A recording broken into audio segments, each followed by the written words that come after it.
सोचिए, एक ऐसा शख्स जो 1000 साल पहले जिंदा था, लेकिन उसकी सोच आज भी दुनिया के साइंटिस्ट और डॉक्टर्स को गाइड करती है।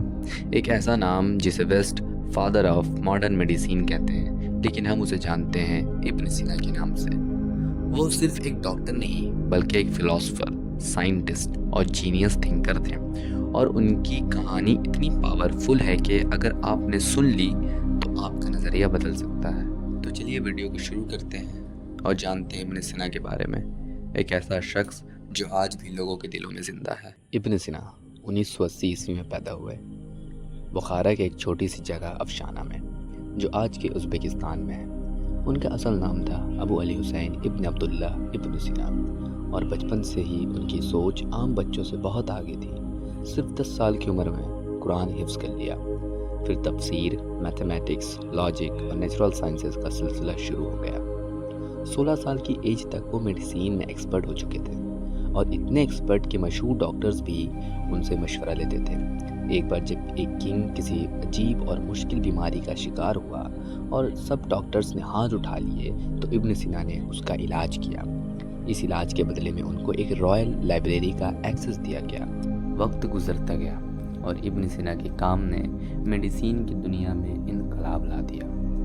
उन्होंने लिखी एक ऐसी किताब जो 600 साल तक यूरोप और मुस्लिम दुनिया के मेडिकल इंस्टीट्यूट में पढ़ाई गई। इस किताब का नाम था अल कानून फी अल तिब, द कैनन ऑफ मेडिसिन। उस वक्त लोग डिजीज़ को जादू, भूत या डिवाइन पनिशमेंट समझते थे, लेकिन इब्न सीना ने कहा हर बीमारी का काउज है और उसका ट्रीटमेंट भी।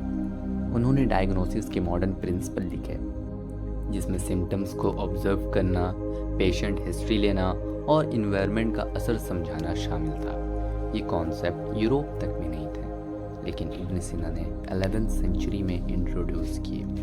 और सबसे हैरत की बात, उनके पास ना माइक्रोस्कोप था, न एडवांस मशीन्स, सिर्फ जहनी नूर और इल्म की रोशनी थी। इब्न सीना सिर्फ जिस्म के डॉक्टर नहीं थे, वो रूह का भी शिफा देने वाले थे।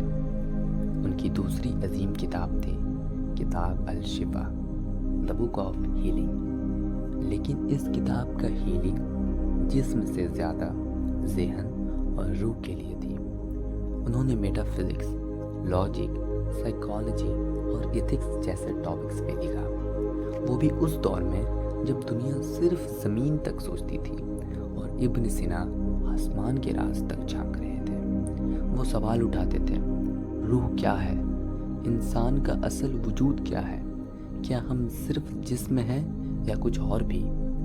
उनकी सोच ऐसी थी कि आज के फिलॉसफी और स्पिरिचुअल साइकोलॉजी में इब्न सीना का जिक्र किया जाता है। ज़िंदगी सिर्फ इल्म और शोहरत का नाम नहीं थी। इब्न सीना के लाइफ में चैलेंजेस भी थे और बड़े सख्त थे।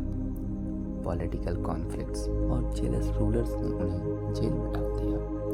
लेकिन सोचिए, जब दुनिया उन्हें चुप करवाना चाहती थी, इब्न सीना ने वही जेल के अंधेरे में अपने सबसे गहरे थ्योरीज लिखे। अंधेरा, तन्हाई और एक चिराग। इब्न सीना के पास सिर्फ यही था, लेकिन उनकी सोच ने उस अंधेरे को भी रोशन कर दिया। 1037 ईस्वी में इब्न सीना ने इस दुनिया को अलविदा कह दिया, मगर उनका छोड़ा हुआ इल्म, उनकी किताबें, उनकी सोच आज भी जिंदा है। आज जब कोई डॉक्टर डिजीज़ के रीज़न समझने की कोशिश करता है, जब कोई फिलोसोफर रूह के राज दरियाफ्त करता है, जब कोई स्टूडेंट लॉजिक या मेडिसिन पढ़ता है, तो वो कहीं ना कहीं इब्न सीना का कर्जदार है, चाहे उसे पता हो या ना हो। उनका नाम एक मिसाल है कि अगर सोच ज़िंदा हो तो जिस्म की मौत भी उसे नहीं मार सकती। अगर आप इब्न सीना का फुल डॉक्यूमेंट्री देखना चाहते हैं तो कमेंट में लिखें इब्न सीना फुल डॉक्यूमेंट्री, और इस वीडियो को ज़्यादा से ज़्यादा शेयर करें और लाइक करें, और चैनल पर नए हैं तो ज़रूर सब्सक्राइब कर जाएं। Thank you.